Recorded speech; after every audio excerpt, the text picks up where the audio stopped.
Hello दोस्तों, स्वागत है आपका हमारी एक और नई वीडियो में। दोस्तों, जैसा कि आप लोगों को पता ही है कि बिहार में 6 नवंबर को 121 विधानसभा सीटों का पहले चरण में वोटिंग हुई है और 122 सीटों का 12 नवंबर को मतदान होना है और 14 नवंबर को हमारे बिहार का रिजल्ट आने वाला है और 122 सीटों का 12 नवंबर को मतदान होना है। तो दोस्तों, आइए हम देखते हैं कि पहले चरण का जो एग्जिट पोल आया है सामने, बिहार की जनता ने पहले चरण का जो मतदान किया है किसके पक्ष में किया है। तो दोस्तों, आइए हम पहले देखते हैं पटना जिले को।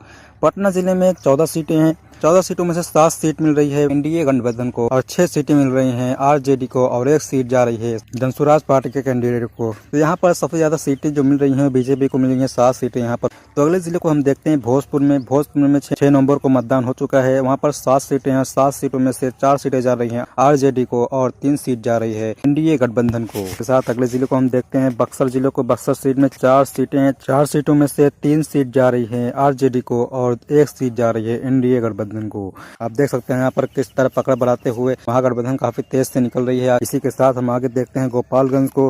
गोपालगंज में 6 सीटें हैं कुल मिलाकर और 6 सीटों में से 3 सीट जा रही है आरजेडी को और 3 सीट जा रही है एनडीए गठबंधन को। यहाँ पर सीटों का बंटवारा हो चुका है 3-3 सीटों का। तो इसी के साथ काफी टक्कर का मुकाबला देखने को मिल रहा है। तो इसी के साथ अगले जिले की बात करते हैं। सीवान जिले का नाम आता है। सीवान जिले में 8 सीटें हैं और 8 सीटों में से 4 सीट मिल रही है आरजेडी को और 3 सीट मिल रही है जेडीयू को और 1 सीट मिल रही है एआईएमआईएम के प्रत्याशी को। यहाँ पर एमआईएम का भी खाता खुल चुका है जैसा कि आप लोग देख सकते हैं। तो इसी के साथ अगले जिले की बात करें तो सारण का नाम आता है। सारण में 10 सीटों का मुकाबला है जिसमें से 5 सीटें मिल रही हैं आरजेडी को और 3 सीट मिल रही है एनडीए गठबंधन को और 1 सीट जनसुराज पार्टी को और 1 सीट मिल रही है एआईएमआईएम को। यहाँ पे काफी ज्यादा बंटवारा हुआ है जिसमें से काफी ज्यादा सीटें निकाल रही है आरजेडी। 5 सीटों की दावेदारी आरजेडी ने किया है यहाँ पे। तो आप देख सकते हैं किस तरफ यहाँ पर बंटवारा होता नजर आ रहा है। तो अगले जिले की बात करें तो मुजफ्फरपुर का नाम आता है। मुजफ्फरपुर में कुल मिलाकर 11 सीटें हैं। 11 सीटों में से 4 सीटें मिल रही हैं एनडीए गठबंधन को और 5 सीटें मिल रही हैं आरजेडी को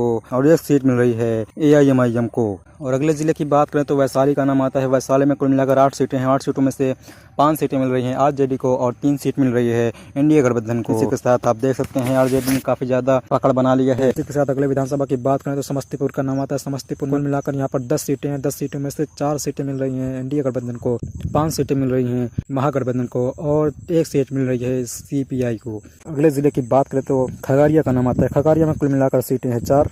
चारों के चारों विधानसभा की सीट महागठबंधन को जाती हुई नजर आ रही है। तो चारों सीटों में महागठबंधन काफी ज्यादा बढ़त बनी हुई नजर आ रही है। तो अगले विधानसभा की बात करें तो मधेपुरा जिले में कुल मिलाकर सीटें हैं 4।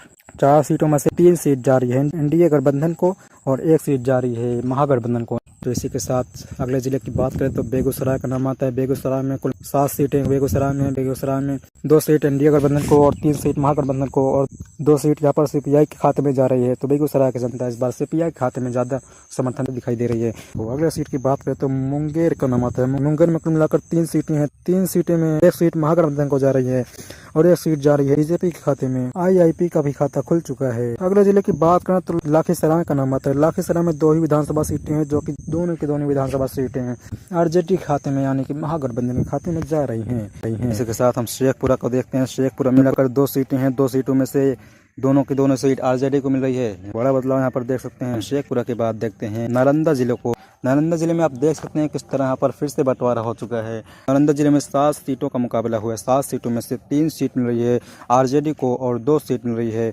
एनडीए गठबंधन को और 2 सीट मिल रही है एआईएमआईएम को। ओपिनियन पोल सर्वे के मुताबिक आप देख सकते हैं महागठबंधन काफी ज्यादा बढ़त बनाई नजर आ रही है। इस बार लगता है लालू प्रसाद यादव यहाँ पर सरकार बनाते हुए नजर आएगी। इसी के साथ आप किस पार्टी को सपोर्ट कर रहे हैं कमेंट बॉक्स में जरूर बताएं।